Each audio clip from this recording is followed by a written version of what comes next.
Hello friends, नमस्कार। Welcome to one day exam target. आप सभी का आपके अपने चैनल वनडे एग्जाम टारगेट पर बहुत बहुत स्वागत है। फ्रेंड्स, यहाँ पर हम देखेंगे हिंदी के मोस्ट इंपॉर्टेंट क्वेश्चन जो कि हर एग्जाम में पूछे गए हैं और आगे के एग्जाम में पूछे जाने के बहुत ज़्यादा चांसेस हैं। चाहे वो लोअर पीसीएस का एग्ज़ाम हो, टेट का हो, सीटेट का हो, लेखपाल भर्ती परीक्षा, यूपीएसआई, जो भी आगे एग्ज़ाम आने वाले हैं, सभी के लिए ये इक्वली इंपॉर्टेंट है। तो चलिए देख लेते हैं बिना टाइम वेस्ट किए हुए आज के अपने इंपॉर्टेंट क्वेश्चन।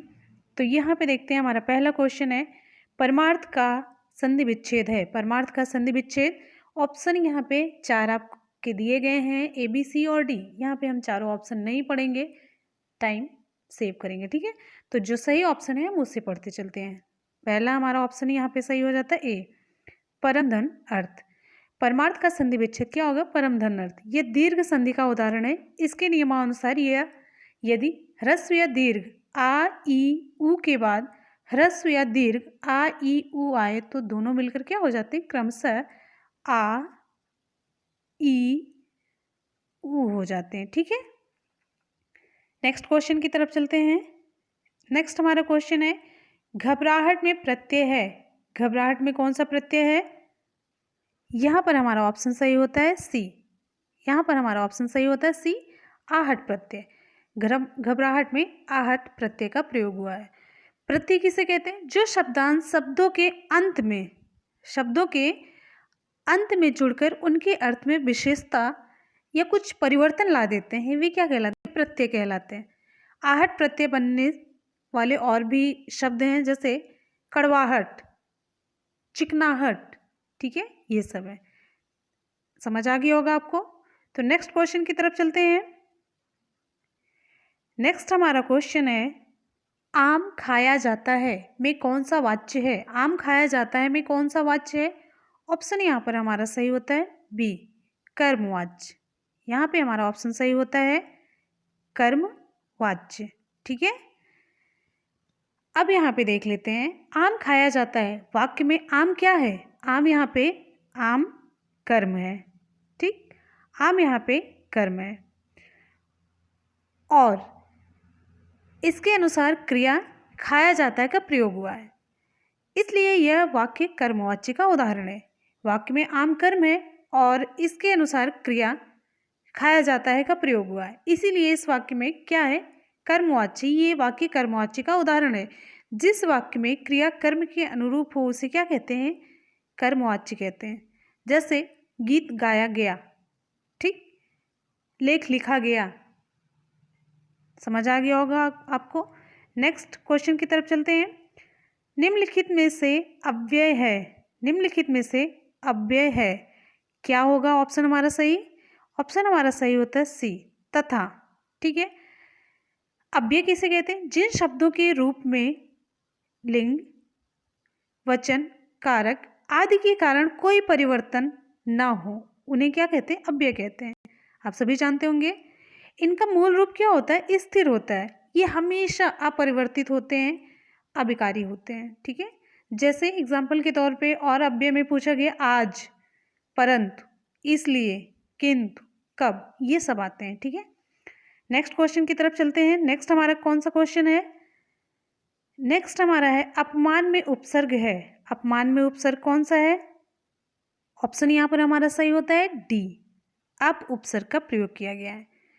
तो अपमान में अप उपसर्ग का प्रयोग किया गया है, आप सभी ने अभी देख लिया। ऑप्शन हमारा सही हो जाता है डी। अब यहाँ पे देख लेते हैं, उपसर्ग किसे कहते हैं? ऐसे शब्दांश जो शब्दों के आदि में जुड़कर उनके अर्थ में कुछ विशेषता लाते हैं, उपसर्ग कहलाते हैं, ठीक है। अप से बनने वाले कुछ और शब्द हैं, जैसे अपकार हो गया, अपयश हो गया, ये सब, ठीक है। तो उम्मीद है कि आपको अच्छे से समझ आ रहा होगा। और फ्रेंड्स, अगर आप लोग चैनल पे नए हैं तो चैनल को सब्सक्राइब कीजिएगा और वीडियो को लाइक और दोस्तों में शेयर करना ना भूलिएगा, ठीक है। और आप लोग लास्ट में अपनी स्कोरिंग करके ज़रूर बताइएगा कि आपके कितने क्वेश्चन सही हुए हैं और आप अपना फीडबैक ज़रूर दीजिएगा, ठीक है। नेक्स्ट क्वेश्चन की तरफ चलते हैं। नेक्स्ट क्वेश्चन है, अली, अली का सही अर्थ देने वाला शब्द युग्म है, कौन सा? ऑप्शन यहाँ पर हमारा कौन सा ऑप्शन सही होता है? यहाँ पर हमारा ऑप्शन सही होता है बी, भौरा और सखी। ठीक है, नेक्स्ट क्वेश्चन की तरफ चलते हैं।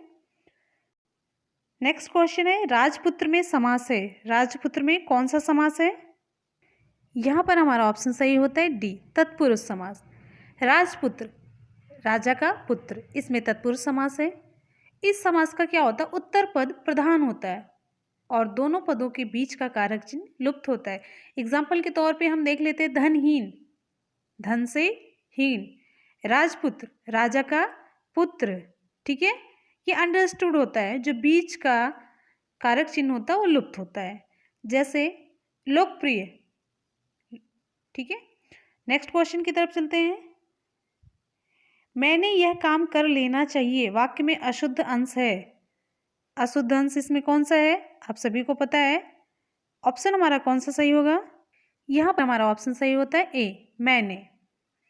मैंने यह काम कर लेना चाहिए वाक्य में अशुद्ध अंश क्या है? मैंने है। यहाँ मैंने की जगह पे क्या होना चाहिए? मुझे होना चाहिए। शुद्ध वाक्य क्या होगा? मुझे यह काम कर लेना चाहिए, तो अशुद्ध अंश है मैंने। ठीक है, नेक्स्ट क्वेश्चन की तरफ चलते हैं।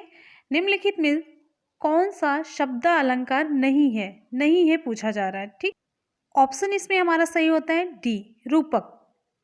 ठीक है, निम्नलिखित में से यहाँ पे आपका प्रश्न क्या है? निम्नलिखित में कौन सा शब्द अलंकार नहीं है?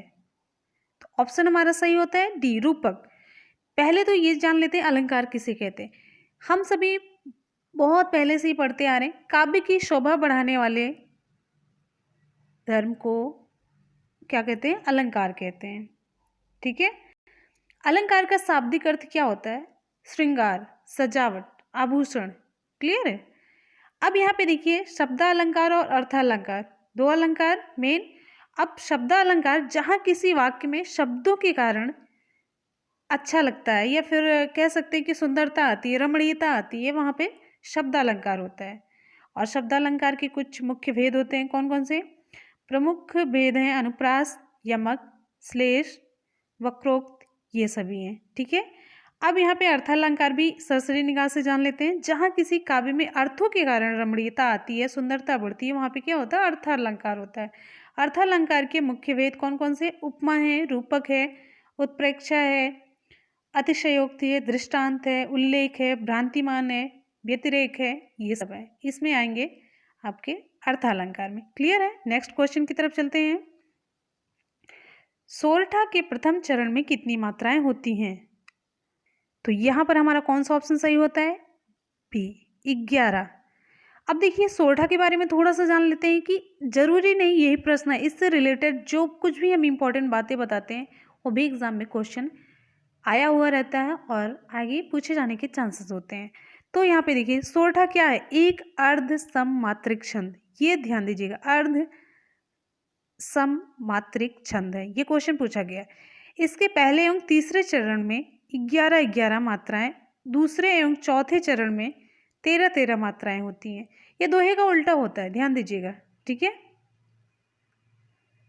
तो उम्मीद है कि आपको एकदम क्लियर हो चुका होगा सोरठा के बारे में। जितनी इंपॉर्टेंट चीजें थी हमने आपको बता दी। नेक्स्ट क्वेश्चन की तरफ चलते हैं। निम्नलिखित में सर्वनाम है। निम्नलिखित में सर्वनाम है, ऑप्शन आप सभी के सामने। यह सभा, मनुष्य, हिमालय। तो यहाँ पर हमारा ऑप्शन सही होता है यह यहाँ पर सर्वनाम है और बाकी ये जो सभा है, मनुष्य है, हिमालय, ये सब क्या है? संज्ञा है। क्लियर? नेक्स्ट क्वेश्चन की तरफ चलते हैं।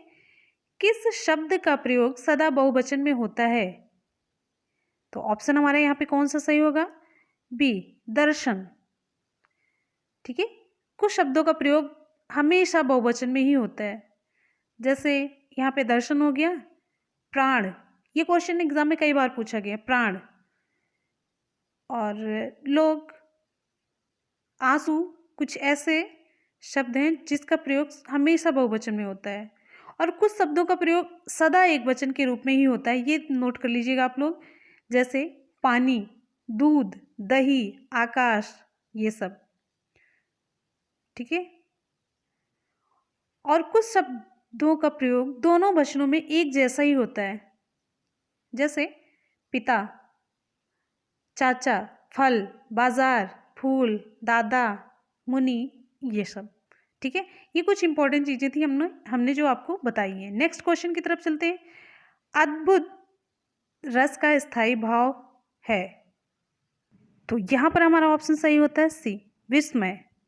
आप सभी को पता है, जहाँ अलौकिक या आश्चर्यजनक वस्तुओं या घटनाओं को देखकर हृदय में जो विस्मय या आश्चर्य का भाव उत्पन्न होता है, वहाँ अद्भुत रस पाया जाता है। इसका स्थायी भाव क्या है? विस्मय। ध्यान दीजिएगा, मोस्ट इंपॉर्टेंट क्वेश्चन। आगे चलते हैं। पद्मावत किसकी रचना है? पद्मावत किसकी रचना है? ऑप्शन हमारा कौन सा सही होगा? ऑप्शन हमारा सही होता है बी, जायसी की रचना है। ठीक है, जायसी की और एक दो बहुत ही इंपॉर्टेंट रचनाएं हैं। ठीक है, जायसी की एक पद्मावत हो गई, आखिरी कलाम भी जायसी का ही है, और अखरावट भी जायसी का है, एग्जाम में पूछा गया है। कबीर की आप सभी जानते हैं बीजक, साखी सबद रमैनी है इसमें। और फिर सूरदास की है सूर सागर, सूर सरावली, साहित्य लहरी, भ्रमर गीत। ये सभी एग्जाम में पूछे गए जिन जिन शब्द का हम उपयोग कर रहे हैं। ठीक है, तुलसीदास की रामचरितमानस, गीतावली, कवितावली, विनय पत्रिका, जानकी मंगल, ये सब जितने एग्जाम में पूछे गए हमने उन्हीं का नाम लिया सब। ठीक है, नेक्स्ट क्वेश्चन की तरफ चलते हैं। निम्नलिखित में कौन सा वर्ण अघोष है? निम्नलिखित में कौन सा वर्ण अघोष है? ऑप्शन आप सभी के सामने है, कौन सा सही होगा? ऑप्शन हमारा सही होता है ए, च। ठीक है, दिए गए जो विकल्प हैं आपके च, ज, झ और ड में च वर्ण क्या है? अघोष है। जिन ध्वनियों के उच्चारण में स्वर तंत्रियों में कंपन नहीं उत्पन्न होता है, उन्हें क्या कहते हैं? अघोष वर्ण कहते हैं। हर वर्ग का पहला और दूसरा व्यंजन क्या होता है? अघोष होता है। और जिन ध्वनियों के उच्चारण में स्वर तंत्रियों में कंपन उत्पन्न होता है, उन्हें क्या कहते हैं? सघोष वर्ण कहते हैं। ठीक है, हर वर्ग का तीसरा, चौथा और पांचवा व्यंजन। ठीक है, ध्यान दीजिएगा, हर वर्ग का जो अघोष है, हर वर्ग का पहला और दूसरा व्यंजन, और जो सघोष है उसमें हर वर्ग का तीसरा, चौथा और पांचवा व्यंजन होता है। ध्यान दीजिएगा। ठीक है, नेक्स्ट क्वेश्चन की तरफ चलते हैं। नेक्स्ट हमारा क्वेश्चन है, निम्न में से दंत्य ध्वनि है? ऑप्शन आप सभी के सामने ख, च, ल और फ। तो ऑप्शन हमारा यहाँ पे सही होता है सी, ऑप्शन सही होता है सी, ला है। नेक्स्ट क्वेश्चन की तरफ चलते हैं। निम्न में से कौन सा शब्द पुल्लिंग है? ऑप्शन हमारा कौन सा सही होता है? ऑप्शन हमारा सही होगा डी, सागर। क्लियर है, सागर शब्द पुल्लिंग है, जबकि आशा, आज्ञा और गरिमा, ये आशा, आज्ञा और गरिमा क्या है? स्त्रीलिंग है। नेक्स्ट क्वेश्चन की तरफ चलते हैं।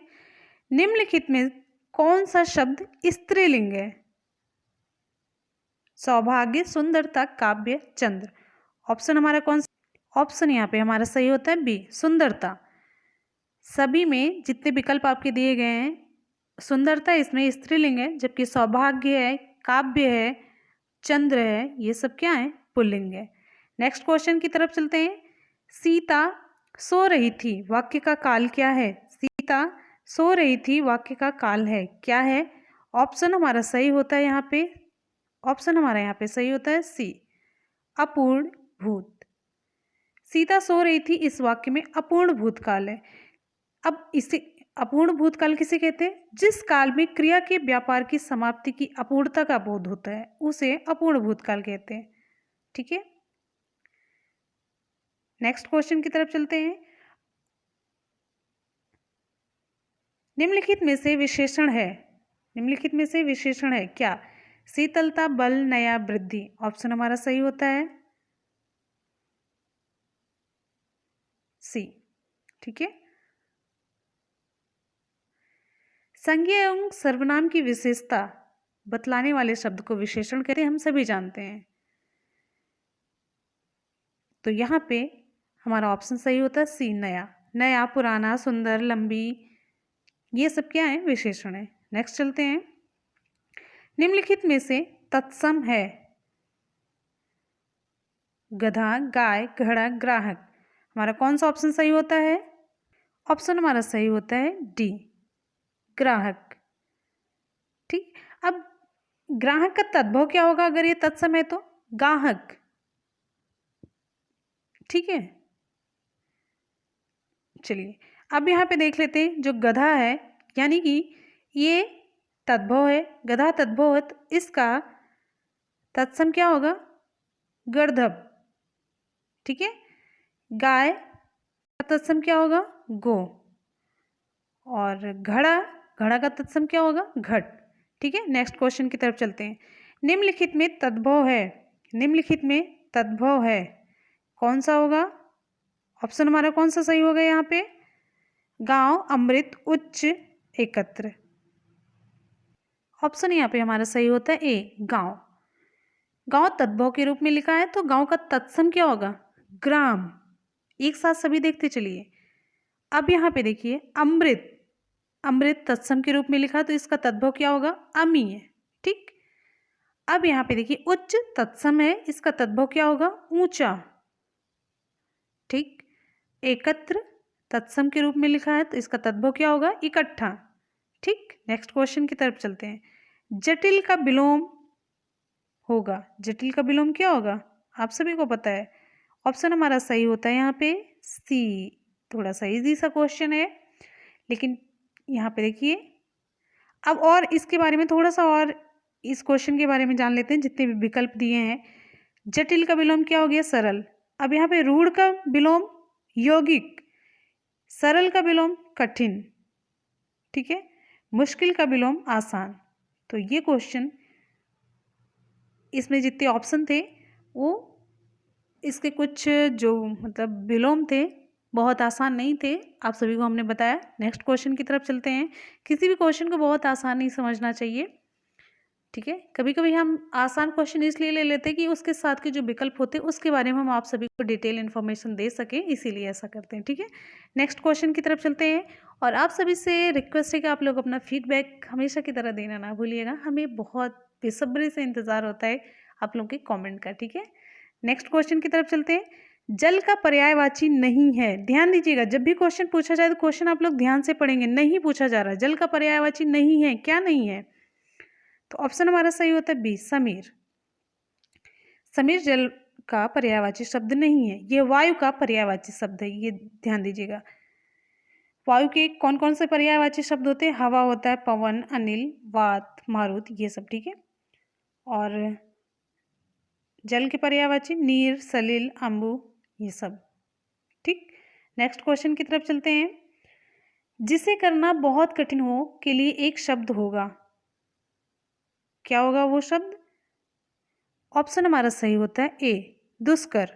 ठीक है, जिसे करना बहुत कठिन हो उसके लिए एक शब्द दुष्कर।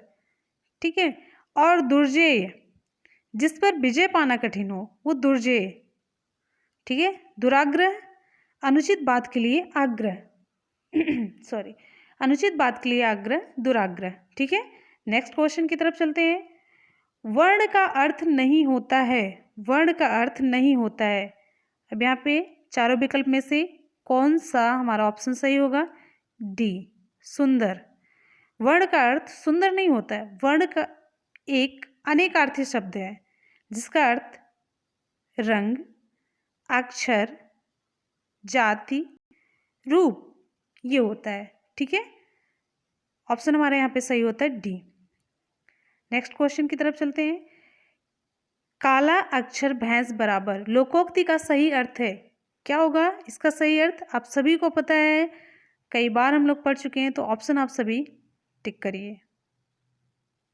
यहाँ पर हमारा ऑप्शन सही होता है ए, पढ़ा लिखा ना होना। ठीक है, नेक्स्ट क्वेश्चन की तरफ चलते हैं। रामधारी सिंह दिनकर को किस कृति पर साहित्य अकादमी पुरस्कार मिला? Most important question. तो यहाँ पर हमारा ऑप्शन कौन सा सही होता है? रामधारी सिंह दिनकर को किस कृति पर साहित्य अकादमी पुरस्कार मिला? तो ऑप्शन यहाँ पर हमारा सही होता है सी, संस्कृत के 4 अध्याय। जब हम आप लोगों को एससीईआरटी पढ़ा रहे थे तो वहाँ पे डिटेल में इसको बताया भी था। रामधारी सिंह दिनकर को उनकी कृति संस्कृत के 4 अध्याय के लिए कब? 1959 में साहित्य अकादमी पुरस्कार प्रदान किया गया। दिनकर की कुछ और कृतियां हैं जो बहुत ही फेमस हैं। कुरुक्षेत्र, रेणुका, रश्मिरथी, द्वंद्व और एक मोस्ट इम्पॉर्टेंट है उर्वशी। इस काव्य संग्रह के लिए इन्हें ज्ञानपीठ पुरस्कार मिला था कब? 1972 में। ठीक है, जितने नाम हमने लिए हैं रामधारी सिंह दिनकर की कृतियों के, सभी बहुत इंपॉर्टेंट और सभी एग्जाम में पूछे गए हैं कि ये कृतियां किनकी है, किसकी है। ऐसे विकल्प दे दिया जाएगा कि जैसे मान लीजिए पूछ लिया जाता है कि उर्वशी किसकी कृति है, तो रामधारी सिंह दिनकर की। कुरुक्षेत्र, रेणुका, रश्मिरथी, द्वंद्व। ठीक है, नेक्स्ट चलते हैं। हिंदी में अल्प विराम का चिन्ह है। हिंदी में अल्प विराम का चिन्ह कौन सा है? आप सभी को पता होगा, तो ऑप्शन पे आप लोग क्लिक करिए। तो ऑप्शन यहाँ पे हमारा सही होता है। ओके, ऑप्शन हमारा सही होता है डी। ठीक है, चलिए ये क्या है? प्रश्नवाचक चिन्ह है, आप सभी जान रहे हैं। ये विस्मयादिबोधक चिन्ह है। ठीक है, ये है पूर्ण विराम। चलिए नेक्स्ट क्वेश्चन की तरफ चलते हैं। नाक काटना मुहावरे का अर्थ है। नाक काटना मुहावरे का अर्थ क्या होगा? ऑप्शन हमारा यहाँ पे सही होता है बी, बदनामी होना। नाक कटना मुहावरे का सही अर्थ क्या है? बी, बदनामी होना। तो फ्रेंड्स, ये रहे आज की आपके मोस्ट इम्पॉर्टेंट क्वेश्चन। आपको कैसे लगे? हमेशा की तरह अपना फीडबैक देना ना भूलिएगा, और आप लोग वीडियो को लाइक और दोस्तों में शेयर करना ना भूलिएगा बिल्कुल भी। और आप लोग पढ़ते रहिए, मेहनत करते रहिए, सफलता ज़रूर मिलती है। और जितनी भी आप लोग तैयारी को कभी भी ब्रेक मत कीजिएगा। आगे आने वाली परीक्षाओं के लिए आपकी तैयारी बहुत मायने रखती है। कॉन्टिन्यूटी बहुत ज़रूरी होती है। कोई भी एग्ज़ाम ज़रूरी नहीं कि जैसे अभी एग्ज़ाम नहीं है तो आप लोग एकदम शांति से बैठ जाइए, फिर पढ़ने का बिल्कुल भी मन नहीं करेगा। अपनी हेल्थ पे ध्यान दीजिएगा और पढ़ाई पे ध्यान दीजिएगा। खाते रहिए, सोते रहिए, पढ़ते रहिए। स्टूडेंट लाइफ में 3 काम बहुत इंपॉर्टेंट है, तो हेल्थ पे सबसे पहले ध्यान दीजिएगा। ठीक है, फिर उसके बाद पढ़ाई, सोना, सभी चीज़ें बहुत इंपॉर्टेंट है। तो आप लोग पढ़ते रहिए, मेहनत करते रहिए, सफलता ज़रूर मिलती है। इसी के साथ ही मिलते हैं फिर नेक्स्ट वीडियो में। तब तक के लिए good bye, take care, thank you. और हाँ, लास्ट में आज के लिए आप सभी का सवाल कौन सा है? पद्मावत किसकी रचना है? पद्मावत किसकी रचना है? कबीर, जायसी, सूरदास, तुलसीदास।